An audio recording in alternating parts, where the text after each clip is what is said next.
انہوں نے کہا کہ تم یہاں یورپ میں کب سے ہو؟ میں نے کہا 4 مہینے ہوئے مجھے، میں پھر رہا ہوں یہاں.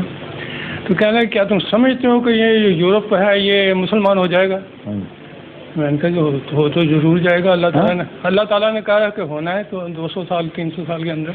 کہاں لکھا ہے اللہ تعالیٰ نے، کہاں فرمایا؟ حضرت مسلم علیہ السلام کا جو ہے کہ آج سے 300 سال نہیں گزریں گے کہ تمام روئے زمین پر اسلامی غالب آ جائے گا. ہاں لیکن 300 سال کے اندر اور کیا کچھ ہو چکا ہوگا. جی ہاں.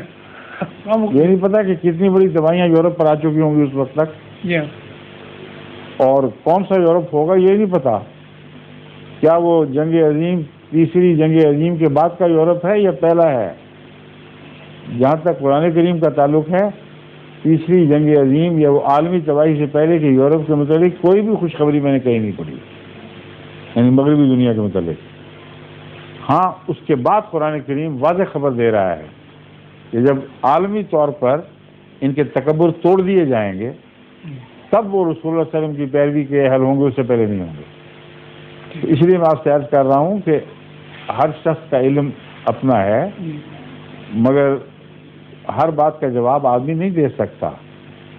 ایسے موقع پر جتنا پتہ ہے اتنا کہیں اور باقی کہیں پوچھ کے بتائیں گے، اس میں کوئی حرج نہیں ہوتا. سمجھ گئے؟ جی. ظہور مہدی آخر